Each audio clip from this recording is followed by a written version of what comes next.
Fala pessoal, estou aqui de volta para completar essa trilogia de vídeos na natureza falando sobre teorias da física e como elas se relacionam com a filosofia.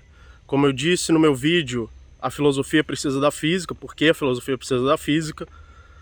A filosofia tenta entender fenômenos como causalidade, como causa e efeito, a seta do tempo, por que as causas vêm antes dos efeitos, e também por que nós nos lembramos do passado e não do futuro. E para muita gente isso vai parecer óbvio.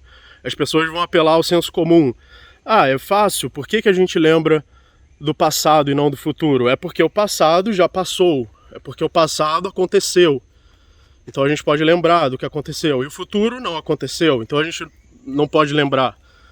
Muita gente, ou talvez a maioria das pessoas, vai apelar a esse senso comum, a essa ideia ingênua de como funciona o tempo e as causas e efeitos. Mas para a física mais fundamental, não é assim que funciona. As leis mais fundamentais da física, elas funcionam nos dois lados do tempo. Elas funcionam tanto do passado para o futuro, quanto do futuro para o passado.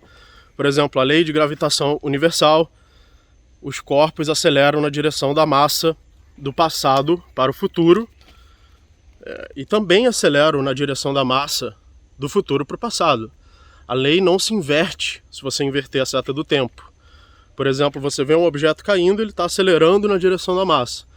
Se você rodar esse filme ao contrário, você vai ver ele subindo, mas ele ainda está acelerando para baixo, na direção da massa. A velocidade dele é que vai ficando cada vez menor. Por que, então, com leis da física que funcionam simetricamente no tempo, a gente consegue ter a experiência de uma seta do tempo, onde o passado é claramente diferente do futuro, onde existem traços do passado? Então esse é o problema de por que existem traços. Nós vemos crateras na Lua, pegadas no chão, pegadas na terra, pegadas na areia, vídeos que foram gravados, como você está assistindo esse vídeo que foi gravado no passado. Ele não está sendo feito no momento que você assistiu, mas no passado, em relação ao momento que você vai assistir. Fotos, fotografias do passado, textos, livros e etc. São traços deixados do passado para o futuro. Então, fósseis também. Então a pergunta é por que traços são deixados apenas do passado para o futuro e não do futuro para o passado? As leis fundamentais da física não respondem. Quer dizer, as leis fundamentais da física, exceto a lei da entropia, que eu vou comentar sobre ela, não responde isso. No nível, por exemplo, subatômico, não existe distinção entre o passado e o futuro. Não há nada de especial entre o passado e o futuro. E esses traços, essas memórias do passado, elas só acontecem no nível macroscópico, no nível macro, por causa da lei da entropia. Eu vou explicar por quê. A entropia é o que quebra essa simetria temporal, porque ela diz que a energia se transfere de uma maior concentração para uma maior dispersão. A gente poderia chamar a lei da entropia de lei de dispersão de energia. Ela diz que a energia se dispersa. Se ela estava concentrada em um determinado momento do tempo, ela vai se dispersando no sentido contrário dessa concentração. Então, por exemplo, no passado nós tivemos o Big Bang, que é uma alta concentração de energia, onde virtualmente toda a energia do universo estava concentrada em um único ponto, em uma única singularidade do Big Bang. Ao longo do tempo, essa energia então vai se dispersando. E isso é simplesmente por uma questão estatística, por uma questão probabilística. Por exemplo, tem algum animal aí jogando bomba no outro. Então a gente pode usar como exemplo dessa dispersão de energia, digamos que eu tenho um copo cheio de gelo. E aí eu jogo água quente nesse copo cheio de gelo. O que vai acontecer? A temperatura da água quente vai se dispersar para o gelo, a água do gelo vai derreter, vai se misturar com a água quente, e a água toda no copo vai ficar na mesma temperatura. Ou seja, a temperatura, que é uma energia cinética ali das partículas, vai se espalhar e vai ficar dispersa. ao contrário de antes, que ela estava concentrada na água quente e não no gelo. Então esse é um exemplo. Outro exemplo é, por exemplo, digamos que eu tenho um baralho de cartas, eu separo todas as cartas vermelhas de um lado, todas as cartas pretas do outro, e começo a trocar uma carta de um lado pelo outro. Com o tempo vai haver uma dispersão das cartas vermelhas e cartas pretas. Então é isso que acontece no universo inteiro. Digamos que o Big Bang, a energia ali concentrada no Big Bang são as cartas vermelhas, ou é a água quente. E o restante do universo seria, ou o espalhamento dessa energia seria equivalente ao espalhamento das cartas ou da temperatura. Por isso que se chama uma lei da termodinâmica. Então existe esse exemplo. E uma outra forma também de falar o que é a lei da termodinâmica, só para deixar claro que eu esqueci de mencionar essa lei da termodinâmica, eu estou me referindo à segunda lei da termodinâmica, a lei da entropia. Existem também outras leis da termodinâmica, mas eu estou falando da segunda, a entropia. Ela é simplesmente uma dispersão da energia que ocorre em toda transferência. Ela se aplica como um todo a sistemas isolados, mas ela acontece em toda transferência, quer dizer, em toda transferência no nível macro de energia. Essa transferência resulta em uma certa dispersão. Por exemplo, se eu locomover o meu corpo, eu estou transferindo a energia do meu corpo para outro lugar. Eu faço um movimento. Só que uma quantidade dessa energia vai se transformar em calor e vai ser perdida pelo calor.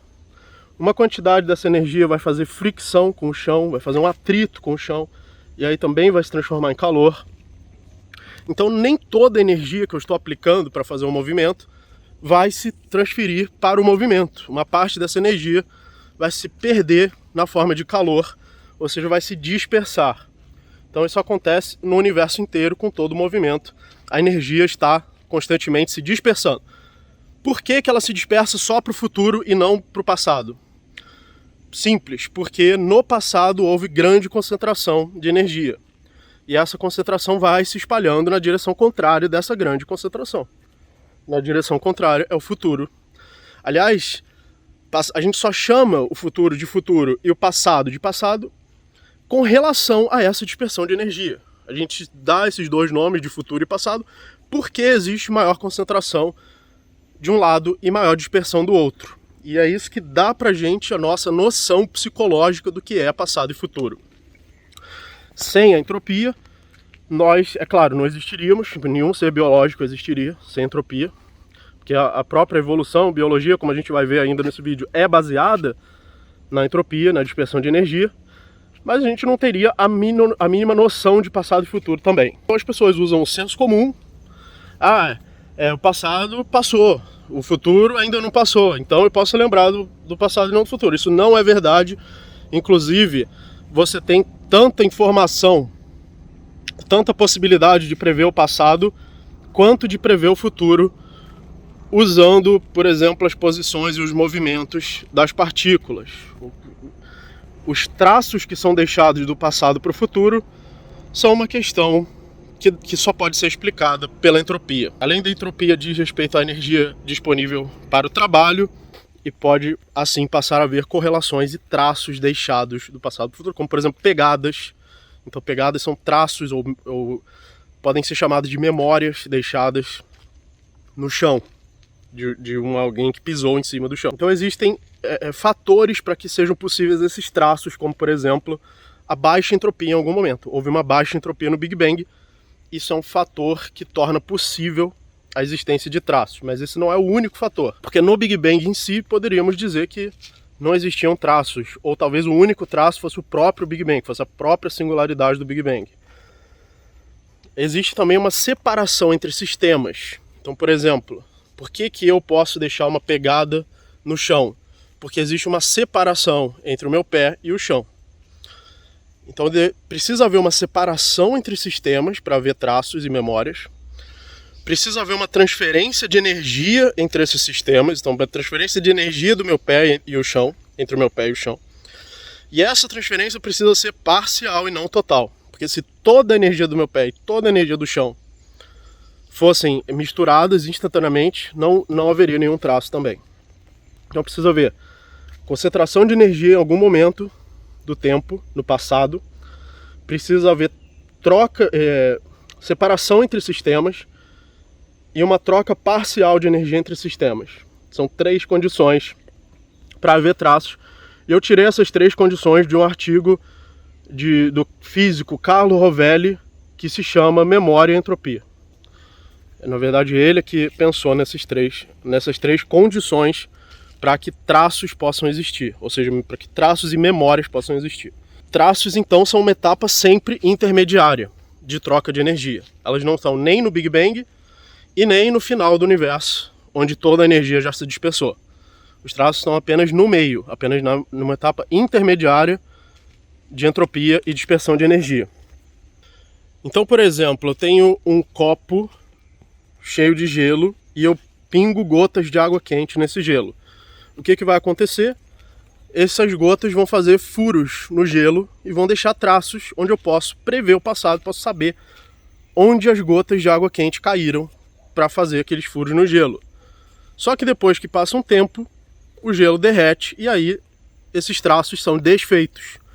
Então não existem mais os traços, porque agora a transferência de energia entre o gelo e a água quente foi total. Os traços só poderiam existir enquanto a transferência de energia fosse parcial. Então isso acontece com todo o universo, com tudo que a gente pode ver aqui, até essas plantas são traços também, são traços de que houve uma semente, que ela cresceu e ela se tornou essa planta.